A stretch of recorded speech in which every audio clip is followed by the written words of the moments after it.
Well, welcome everyone to this final in the series of our webinars and interviews with family ministry leaders. Today, I want to introduce to you Dr. Roger Theimer. I'm Jenna Hallock with Family Time Training, and Roger is the director of Kount Publishing, which offers free online resources for children and family ministry. So welcome, Roger. So glad Thank that you, you're here. Jenna. Thank you. Well, for those of you who maybe this is the first you're tuning in or have not been familiar with the format that we're using, just want you to know at the bottom of your screen, there is a Q&A button. You can use that to ask questions for Roger, and we'll try to roll through them really in the second half of our time together. And as I mentioned, this is part of our video series, Equipping Families Through COVID-19 and Beyond. You can find all of the previous recordings at equipfamilies.net, and you can just click on the watch the recording button under any that you care to. So Roger is the author of 2 children's ministry curriculums and the Faith at Home curriculum called the Faith Legacy Series. He's currently serving as the pastor of faith formation at King of Kings Church in Omaha, Nebraska. 3 grown sons, 2 daughters-in-law. What, Roger? I just said go Huskers, and you got to say that if you're from Nebraska. There you go. Go Huskers. I'm sure we have some Huskers fans watching.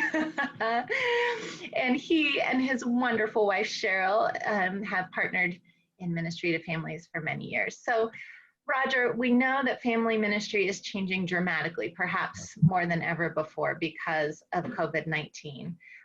Families continue to change, thrown into new schedules and routines. I can say as a parent with kids at home, I know parents have felt overwhelmed by all the different roles and responsibilities, but many of us, and I relate to this too, have rediscovered the joy of having a little bit slower, less quote unquote busy routines as well. So we know that home now has become the primary place where worship is happening instead of the church building. And many parents have been nudged into a more active role in discipling their kids. So all of this has created a changing family ministry landscape in one way or the other. So we want to discuss these new approaches to family ministry in this COVID-19 era and beyond. So let me start by asking you, Roger, a very basic question. How do you define family ministry? Well, thank you, Jenna. That's just an important place to start. It begins with the mission of the church. The mission of the church is not up for grabs. We don't invent that. We might phrase it in different language, but Jesus has given that to us. It's to make disciples, make more disciples and better disciples. And of all the settings to make disciples, the most effective, the most fertile for growth, if you will, the more real life is the family. It's where primary relationships happen. It's where life is lived. Now, Jesus actually gave an example of that. The family doesn't necessarily have to be only your biological family. In most cases, that's the most significant. But for Jesus, when his biological family was at the door asking for him, what did he say in Matthew 12:49? He pointed to his disciples and he said, hey, here are my mother and brothers, and whoever does the will of my Father is my brother and sister and mother.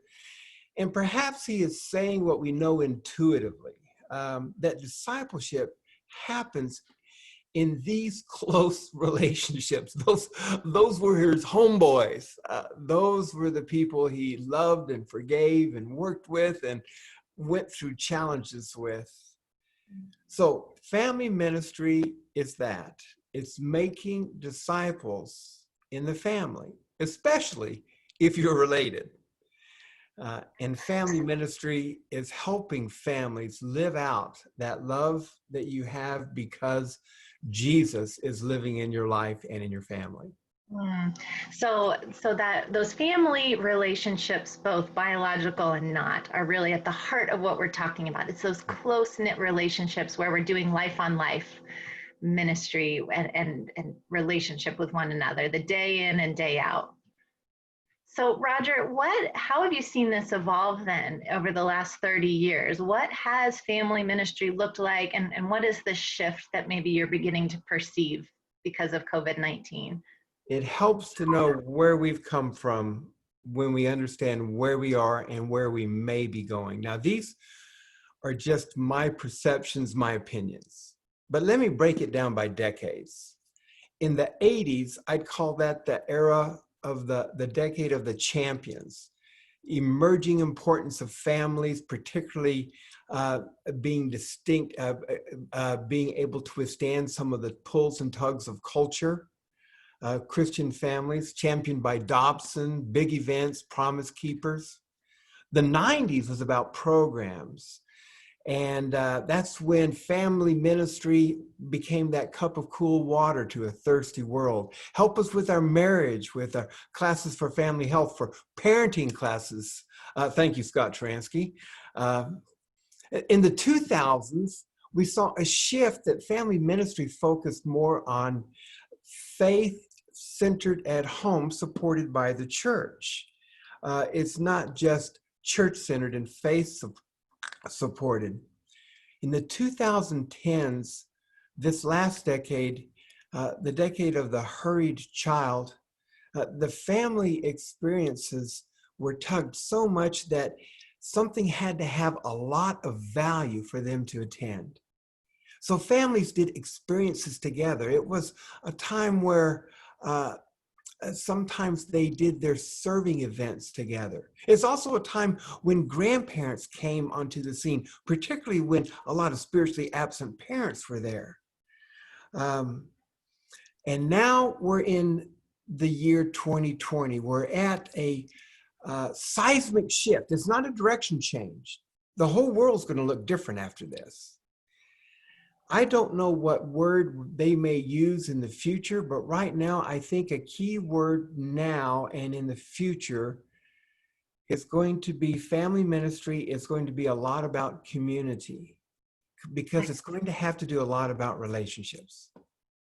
Well, I think you're absolutely right. And I can say just from my own personal experience that I have seen those shifts happening within the church. I mean, I grew up going to church, the Sunday school model, the VBS, everything very church building centric. And then it kind of moved out to, like you even talked about, kind of the events based, go to this conference, go to this workshop. I like what you said, Roger, that family ministry, and I think this is something that we want to touch on for those who are listening, is that it really is multifaceted. We're talking about discipleship, but to build up the family, I mean, God has designed a family structure that's really important. And so we want mom and dads to be discipled. We want strong marriages where there's two parents in the home. We want to see them then discipling their children. Am I hearing that right? Of course, absolutely. And if we were to look and see what's happening in family ministry now to that end, imagine this, an 8-year-old child now, 20 years from now, having a conversation with their parents saying, do you remember when we had the pandemic and we were all at home together? Do you remember we used to go biking together? And what about we had our own church going on? And some of those family devotions, those crazy ones with family time, or think about that. And so in some extent, as crisis as this time has been, see how God has redeemed this to give us an opportunity to capture something that we may want to hang on to, and maybe something that we've lost. And that's that simple time together. That's right. That's right. Well, we certainly have seen that families are having this increased time together. We're seeing churches really strive to equip those families with the resources that they need to, like you said, kind of do church at home to some degree or another. So what are you feeling like family ministry is looking like right now, maybe you could even break it down, Roger, like what progression have you seen since quarantine happened to now, and Yeah. what do you maybe expect to see this look like?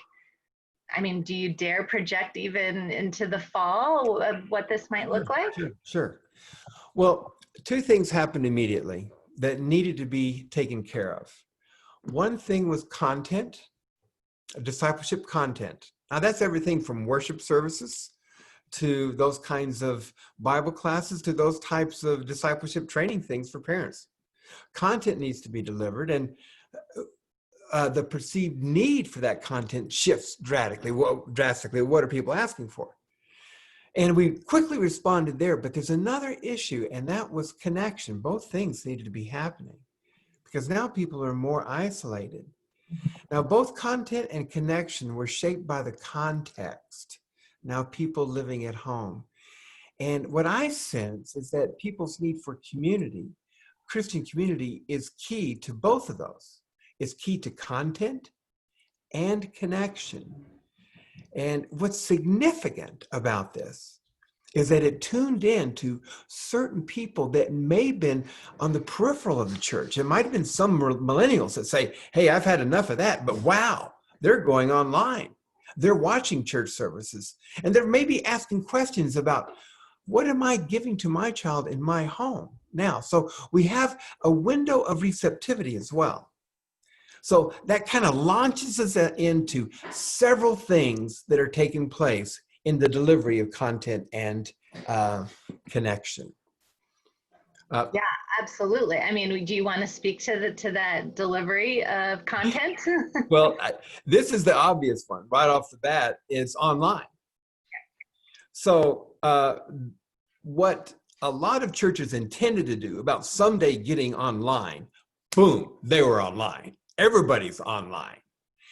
And that was a good thing to force us in that direction. But here will be the shift. You have those three types of churches, perhaps. The campus church that added online services, and now when it's going to be over, they're going to return to only being a campus church and not providing online services. That's fine. You're going to have a second type of church that added online, and after COVID is going to keep it. And then you have a third kind of church that had a campus and online presence during COVID. But when it's over, they may be more of an online church and less of a campus church. And in all these situations, content can be delivered and community can be developed. It's just that we need to be aware of what audiences we're going to reach and who we don't reach well in either of those settings. Well, that you're really hitting on a shepherding issue, right? You know, as a pastor, as a leader, you want to shepherd your people well. How do you most effectively do that? And I think, Roger, you know, you're talking about some of these new ways that churches are looking to connect with their people because, you know, online has been the way to go. What do you think is going to, like you said, some of them are going to shift based on hopefully their shepherding dynamics, right? You know, if they need to stay primarily online for the safety of people, great. If they can go back to meeting in person, great. What do you see as the consequences of all that for families? Well, families are going to need to connect, and families obviously have a shepherd in their own, with their parents. But families need to connect with other parents and the church for them to get their shepherding. Now, here's a shift, and it was already in place before COVID. Families are looking more to peers and for their spiritual encouragement and also accountability, the essential need for those kinds of relationships. And post-COVID, or during COVID, those relationships are key, okay? So we want to help families connect with other families. we want to be aware of how social platforms are playing into that, because let's use them to our advantage. They are here now. They're going to be changing, but let's understand how we use them better in the future. We know social platforms like Facebook and Instagram, but of course, we've got to understand Facebook reaches parents. Facebook does not reach teens. You better be in Instagram then. Simple things. We just need to know those things. Zoom calls. The Zoom response rate for, say, teens was high in the beginning, but they zoomed out. I know what they feel like. How many times do I have to look at myself in a little box of screen and say, oh gosh, well, my hair looks terrible. Well, I don't really care about that. But that's going to change how we relate. Now, here's an example of it. One example is we had a age group in our church of men that were not involved in men's ministry in their 20s. But it was easier for me to ask them to join for a couple months on 8 o'clock on Zoom meetings and have a time together with a topic and discussion and getting to know each other that would not have happened before. And another way. Yeah, Veronica, let me just interject. I mean, I think what we all saw very early on was we felt like we had created time had been created for us, maybe I should say. You know, we didn't have commutes anymore. Face-to-face meetings were cut out, so you weren't, you know, bopping back and forth location to location. You weren't eating out, you were eating at home. And so you even had time there at home that you maybe didn't always have. So I think what you're hitting on is really important. We had to really get creative for ways to connect, but there a little bit of a weariness that comes with only having the online. Now, depending on where people are listening to this from, and if they're watching it live or if they're watching it a month from now, who knows what our situation is going to be. But that issue of community and relationship remains the same. We want community. We want to be communicating with each other. So everyone who's listening, just a quick reminder, we will be starting to address the Q&A.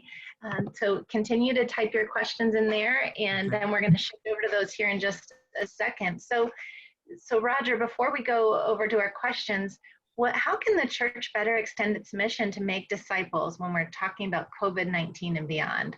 What do you think the church needs to do to make disciples? Well, note the shifts that have happened. It's pretty simple. First, we saw churches as the center of ministry. We're doing our ministry out of there. We saw then a shift of what our churches are doing to the community. We've kind of seen that in this last decade. The third shift is now what our homes are doing in the community as a representation of the church, because people are seeing themselves as the church, even when they're gathered in the home. So part of it is a mindset shift that validates people as the body of Christ. And the second part of that means that we had better listen better so that we can help people make those connections relationally and also deliver the discipleship content that they need. And the content that they need, that the world needs, hasn't changed. That's the good news of Jesus, of his life given for us, that we'd have life in him. And lest we get caught up in trying to do too many things, and overwhelmed by it all, let's please remember that at the heart of family life is the gospel. That's real life. Let's make sure that's just loud and clear in all that we do and say to our families. Yes. Oh, that's such a good word. That's what it all comes back to. It's why we do what we do. And I have a question from Adam. He's just wondering, maybe Roger, you could just succinctly repeat your explanation of family ministry in the 2010s. He's just asking for a little clarification there. Well, in the 2010s, the trading commodity is time. It still is. And they're very discerning investors, families, people. What am I going to give my time to and not? And it was harder in the 2010s, if you would, to get families to come out for training. It was not as hard to get them to come together for an experience if they saw value in it. And part of the shared value, particularly in the emerging generation, was let's be socially active, that we're bringing the love of Jesus to lives of people. And they brought the kids. So that's what I would call after experience. Now, that's just perhaps an example of it, but more could be made, and you could probably find it in your own reference, Adam. Yeah, that's great. Thanks. Thanks for that question, Adam. I hope that clarified. Chime back in if you need more clarification there. So question here about the peer shift that you mentioned. How do you see that play out as church staff try to sort out their new roles? Oh my, oh my, oh my. So it used to be, and I laugh about this one, because I've had to make a lot of videos as a kind of pastor professional talking to families about how to give discipleship skills to your kids. And it was, so people look at you like an expert. I don't tell them otherwise. But the truth is, I'm not. And people I am passionate about it. I've learned about it. But there are people that are passionate about it and learned about it that are right next to you. And we found that when we're running our learning, then we're having a learning experience about a family discipleship, I split my talking time with the group. And I have some people who have experience in that. It's more live, more fresh. And there's ways to capture that on social media as well. Well, I think I would just chime in to say, as you look in this sort of new approaches, I think everyone's going to come at this from a different angle who are on your staff. I mean, we know that, we don't want this to be a political issue, but we all kind of bring a different lens to it. And so I think the way the staff is going to adapt is going to largely be the lens that they're seeing COVID-19 through, as well as their own personal experience with it in their home context. As well. Would you agree with that, Roger?